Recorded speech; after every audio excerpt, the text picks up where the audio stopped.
ഇന്ന് ഞാൻ എൻ്റെ പാളിപ്പോയ ഒരു റെസിപ്പിയെക്കുറിച്ച് പറയാം കേട്ടോ.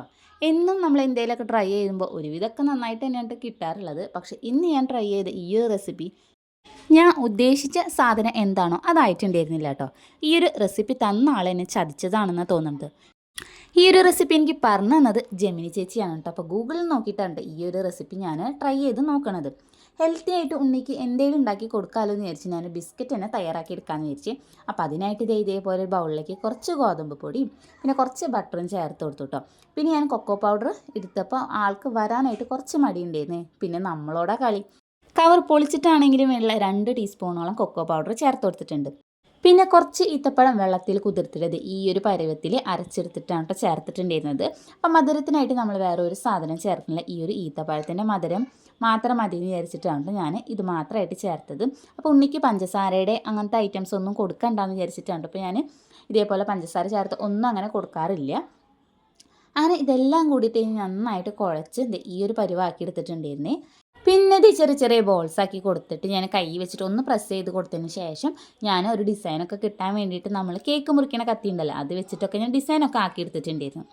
ഇതുവരെയൊക്കെ എനിക്ക് നല്ല കോൺഫിഡൻസ് ആയിരുന്നു കേട്ടോ. അങ്ങനെ ഉള്ള മാവ് വെച്ചിട്ടൊക്കെ ഞാൻ ഇതേപോലെ ചെറിയ ബോൾസ് ആക്കിയിട്ട് വെച്ചിട്ടുണ്ടായിരുന്നേ. അങ്ങനെ ഇതിന് മേലേക്കായിട്ട് കുറച്ച് കൂടി ഹെൽത്തി ആയിക്കോട്ടെ എന്ന് വിചാരിച്ചിട്ട് ഞാൻ കുറച്ച് നമ്മുടെ ബദാം ഉണ്ടല്ലോ അത് പൊടിച്ചതും കൂടി ചേർത്തിട്ട് സെറ്റാക്കി എടുത്തിട്ടുണ്ടായിരുന്നു. അപ്പോൾ ഞാൻ വിചാരിച്ചു ഇനി എന്തായാലും ഇത് ശരിയായി കഴിഞ്ഞാൽ നമ്മുടെ ഉണ്ണിക്ക് എന്നും ഇതേപോലെ വെറൈറ്റി ആയിട്ടുള്ള ബിസ്ക്കറ്റൊക്കെ തയ്യാറാക്കി കൊടുക്കാമെന്ന് വിചാരിച്ചിട്ട് ഈ ഒരു സംഭവം ഞാൻ ബേക്ക് ചെയ്തെടുത്തു. ഏകദേശം ഒരു 45 മിനിറ്റൊക്കെ എടുത്തിട്ടുണ്ടായിരുന്നു ബേക്ക് ചെയ്യാൻ വേണ്ടിയിട്ട്. പിന്നെ അതൊക്കെ ചൂടാറിയിട്ട് ഞാനൊരു പാത്രത്തിൽ സെറ്റാക്കി വെച്ചിട്ടുണ്ടായിരുന്നു. പിന്നെ അന്നത്തെ ദിവസം എനിക്ക് വീഡിയോ എടുക്കാനായിട്ട് പറ്റിയിരുന്നില്ല. അതിന് പിറ്റേ ദിവസമായിട്ട് ഞാനിപ്പോൾ ഈ ഒരു വീഡിയോ എടുക്കുന്നത്.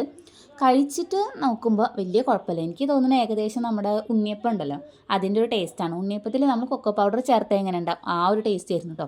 പിന്നെ ടെക്സ്ചർ ആണെങ്കിൽ ഉള്ളിലൊക്കെ ഭയങ്കര സോഫ്റ്റാണ്, എന്നാൽ പുറത്ത് ഇങ്ങനെ കുറച്ചിങ്ങനെ കട്ടി പോലെ ഉണ്ടായിരുന്നു കേട്ടോ. അപ്പോൾ ആദ്യം തന്നെ ഞാൻ ഇതായപ്പോൾ ഗീതുമോൾക്ക് കൊടുത്തിട്ടുണ്ടായിരുന്നു. അപ്പോൾ ഗീതുമോൾക്ക് ഇഷ്ടമാവേണ്ട ഗീതുമോൾ അവിടെ വെച്ചിട്ട് പോയിട്ടോ. അങ്ങനെ ഇത്രയും കഷ്ടപ്പെട്ടിട്ടുണ്ടാക്കി ഈ ഒരു സാധനം ഫ്ലോപ്പായപ്പോൾ എനിക്ക് ഭയങ്കരമായിട്ട് വിഷമം തോന്നി. പക്ഷെ കഴിക്കാനായിട്ട് രസമുണ്ട് കേട്ടോ. പക്ഷേ നമ്മുടെ ആ ഒരു ബിസ്ക്കറ്റിൻ്റെ അല്ലെങ്കിൽ ആ കുക്കീസിൻ്റെ ടെക്സ്ചർ ഇല്ല എന്ന് മാത്രമേ ഉള്ളൂ കേട്ടോ. ഇനി ഇതൊക്കെ ആര് കഴിച്ച് തീർക്കുന്നു ഇങ്ങനെ വിഷമിച്ചിരിക്കുമ്പോഴാണ് ഞാൻ ഇത് ഒരാൾക്ക് ട്രൈ ചെയ്യാൻ വേണ്ടിയിട്ട് കൊടുത്തത്. വേറെ ആരുമല്ല, എൻ്റെ ഇന്നത്തെ ഈ എന്ന് പറയണത് നമ്മുടെ ഉണ്ണിയായിരുന്നു കേട്ടോ. ഉണ്ണിക്ക് ഭയങ്കര ഇഷ്ടമായിട്ടുണ്ടായിരുന്നു. അപ്പോൾ പിന്നെ ബാക്കിയുള്ളത് ഞാനും ഉണ്ണിയും കൂടിയിട്ടാണ് കേട്ടോ കഴിച്ച് തീർത്തിട്ടുണ്ടായിരുന്നത്. അപ്പോൾ എവിടെയാണ് ഇതിൽ മിസ്റ്റേക്ക് വന്നതെന്നുള്ളത് അറിയുന്നവരാണെങ്കിൽ എന്തായാലും ഒന്ന് കമൻറ്റ് ചെയ്യാം. വീഡിയോ ഇഷ്ടമായി ചാനൽ ഒന്ന് സപ്പോർട്ട് ചെയ്യുക.